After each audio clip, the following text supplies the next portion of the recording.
changes to Evelynn, Graves, Corki, and more, covered in this episode of the Patch Preview. Thanks for joining us, Summoners. I'm Freak, and this week, we're with a new face, one of your favorite designers, Feral Pony. Together, we'll be discussing some of the most important changes coming into the next update for League of Legends. While this video does not cover every single change, it will explain the thought process behind some of our decisions. In this patch, we're going to be making a change to the Abyssal Scepter item. What's our change and why are we doing it? So we initially designed Abyssal Scepter as an item for AP tanks and really short-range casters, like Diana and Amumu.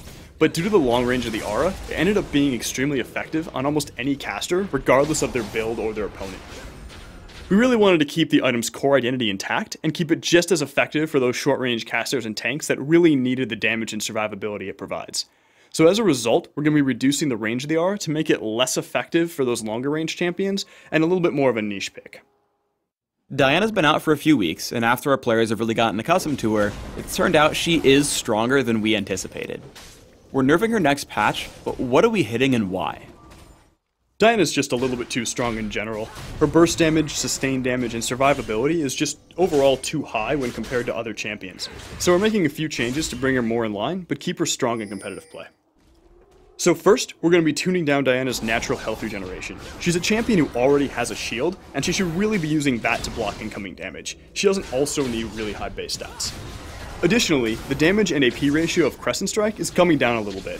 It was simply dealing too much damage, and lowering this should leave her in a much more balanced state. Our live designer spent some time looking at our top 3 attack damage carries, Graves, Corki, and Ezreal. The goal of these changes is to leave carries with obvious strengths, but also obvious weaknesses. Let's start with Graves. We're targeting his attack speed. Why does this make sense thematically for Graves? Graves is a cowboy with a giant shotgun. He jumps in and buckshots you in the face, and this gives him a lot of early game power.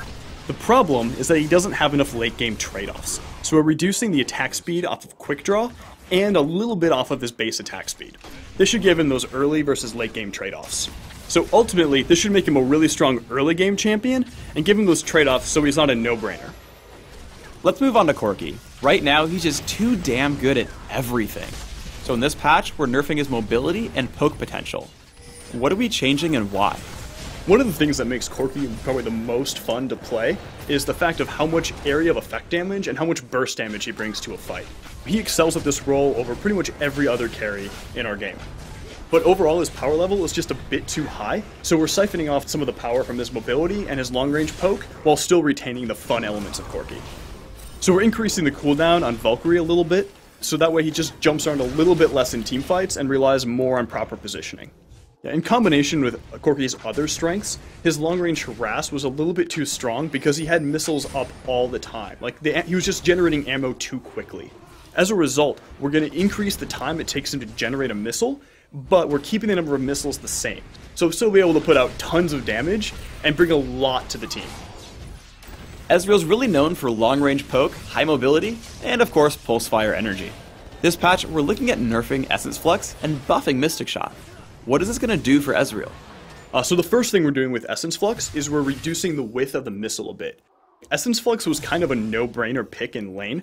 The actual width of the missile actually was bigger than the visual effect, so people, even when they thought they dodged it, would still get hit with it. This in combination with really high base damage, low mana cost, and the ability to pass over minions, made it really, really strong and lacked a lot of counterplay for your opponent. A lot of players really like kind of hybrid Ezreal or AP Ezreal, and we didn't really want to indirectly hurt those builds that aren't really being a problem. So we ended up increasing the AP ratio in Essence Flux quite a bit, so those players will actually end up seeing an increase in damage late game. Mystic Shot is really Ezreal's most fun basic ability, but the mana cost was a little bit too high, and it caused him to resort to other abilities. Mystic Shot allows him to kind of have this long-range poke and harass gameplay, which is really, really fun in lane, and we wanted to encourage that, and not punish Ezreal players for casting too many Mystic Shots. We recently remade Evelynn's abilities, and she got a lot better, but she's still a little bit too weak. What are we doing this patch to bring her up to speed? So we're really happy with Evelynn's overall design and the new gameplay she brings, but she needs a few improvements to kind of bring her up to par with other champions. So the first thing we're doing is improving her mobility.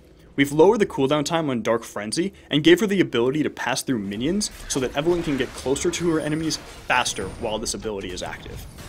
We've also made a few adjustments to her stealth, making it so that she can get closer to her enemies before being detected. So to improve her viability in teamfights late game, we've significantly lowered the second and third rank of her ultimate's cooldown.